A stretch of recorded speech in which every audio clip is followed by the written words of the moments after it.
What we use is we have these notebooks that the kids travel around. We have one student for each homeroom, and they travel around. And what we do at the beginning of each 9 weeks is each student, we go automatically deposit in their dojo account 45 points. And misbehaviors are deducted according to the severity of it. Like talking may be 1 point, or disrespectfulness to adults, maybe 5 points. And so what we do is we tell every child at the beginning of 9 weeks, you're fresh, you're brand new, you have 45 points. And as time goes on, at the end of the day, we'll deduct, and hopefully there's not any to deduct. And then at the end of the 9 weeks, they get to spend their 45 points like money. Okay. And they get to spend it on popcorn, movie, candy bar, Cokes, free time, things like that. So everyone's in that one folder. So we just kind of write it down if we had to deduct any that day, if anyone got in trouble. And so each homeroom teacher is responsible for then going into her dojo account and deducting whatever points need to be deducted. And then it also, we do it that way too, so that parents have communication and they're connected to the dojo as well.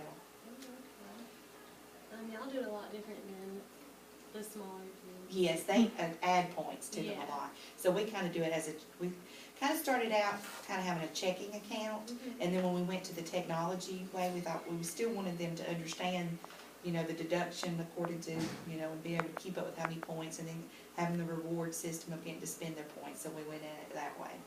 That's really good. They like that. What are your 3 favorite apps to use in the classroom? As far as apps, I don't really use very many because we all have the MacBooks, but I use, because I teach math, iExcel. Absolutely adore iExcel because you're able to see the kids practicing and see who needs that immediate attention just with the, you know, beginning skills. So I like that as far as just, you know, kind of building on a skill. My second favorite one, oh goodness, there's tons. I love Brain Pop. I love Study Jams, which is a free one through Scholastic website, and they do karaoke. And the kids are able to, we have karaoke songs, so we make up movements and things that go along with the math concepts. I also like Vocabulary, because they're rap songs that go along with, they have different concepts. So we're always in here rapping or dancing according to whatever, you know, is going on. So I really like those. I could go on and on and on. What I've ended up having to do is I have a Symbaloo page. Have you ever heard of Symbaloo? No, what is that? It's a bookmarking website.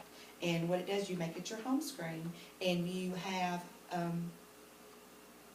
was going to see if she had Symbaloo in here, but I'll show you. And you make little tiles on it of all, and so I have just a whole page of tiles that I use, and each tile is a website. So they're all right there. So when I'm planning a lesson, I have my Symbaloo page open, and I think, oh, I need something to go with this lesson. Then I have all my tiles, and I have them color-coded according to what type of website they are, and so that I could go in and pull and kind of have, because I learned in the beginning, this is another tip, I learned in the beginning that you can sit up at night till midnight every night searching for the perfect website.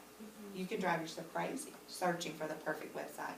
You've got to come up and have a bank to start with, because if you're going to spend all your time just searching instead of planning great lessons. So if you find some really good websites that you can kind of be your go-to guys, I guess you could say, you need to get a bank of those, and that way you're not constantly searching.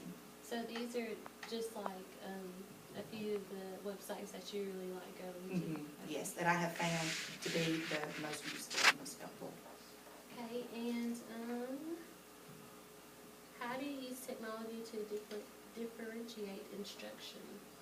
Well, we'll have a whole class lesson, and then the students are assigned an iExcel skill that goes along with that lesson. Then I'm able to see which students need assistance, so that I can pull them back with the teacher, and I'm able to see which ones need one-on-one help. And then we also rotate around, you know, and have different centers going on. So we do 2 or 3 different things, you know, depending on what the lesson is. Also, the students have logins to Dreambox and Prodigy. And the way Dreambox and Prodigy works is they go in and they kind of take an assessment. They don't realize they're taking an assessment, and it gets them levelized according to where they're at. So when they are able to, have time to work on that, then they're working at their level only. So in 2 or 3 ways, I'll work with them and kind of help them with a specific skill, and then they're allowed to go in. Technology is great for differentiating and helping have those programs where they can go up or down. So those centers all include some sort of technology? Yes, this year what we started doing is, we call it SMATH, and we've taken our science objectives and our math objectives, and we've meshed them together. Oh, okay. And so, what we're doing, when you came in, we have a large whole group right now, Yeah. and there's 2 teachers in here. Mhm. And so we're doing a whole group math lesson. And then what we usually do is then we split apart into 2 classrooms, and that's when we have our centers and we rotate. And so what we do in one center, we have a teacher-led center that helps kids that are struggling with IXL or whatever the new concept is. We have a second center where they're working on Dreambox or Prodigy, so they're working at their level. Then we have a third center, which is a cooperative learning center, and that is where we've taken the science concept and meshed it with the math concept, and they're working on some type of project dealing with the science and math concept. And then after we do our rotations, then we'll have a mini science lesson that'll kind of spur them along and help get them ready for the next lesson in science, So next do concept. when they work in those groups with the science and Mhm. math, do they get to like show the class or Mhm, show? to get to discuss and show, Okay. yeah. That sounds cool. And one last question.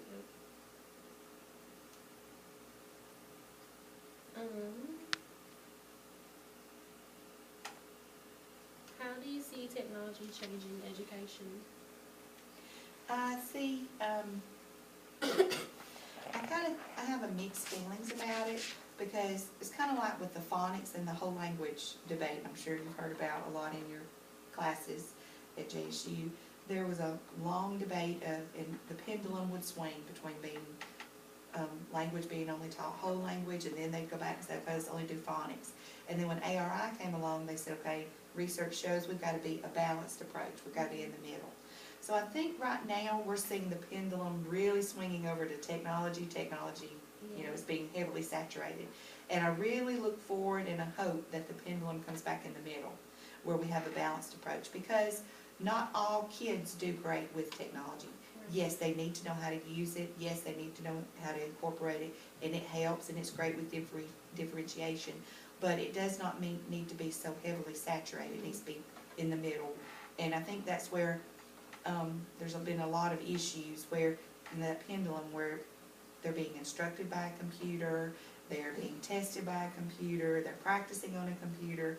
You can look around my classroom and you see there's pencil and paper out, Mhm. because I truly believe, yes, they need that, but they need the other as well. They need that balanced approach. So that's where I want it to go, back to the middle. Right now, I think we're heavily saturated over on the technology Yeah. side.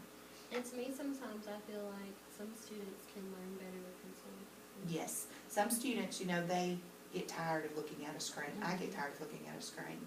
So it's great because you can make math concepts come to life with videos and, and songs, and there's all kinds of diagrams and things that you can show them that you just couldn't show by drawing on a board. It can make, especially with geometry, make things look 3D. Yeah. And it can actually look the way it's supposed to.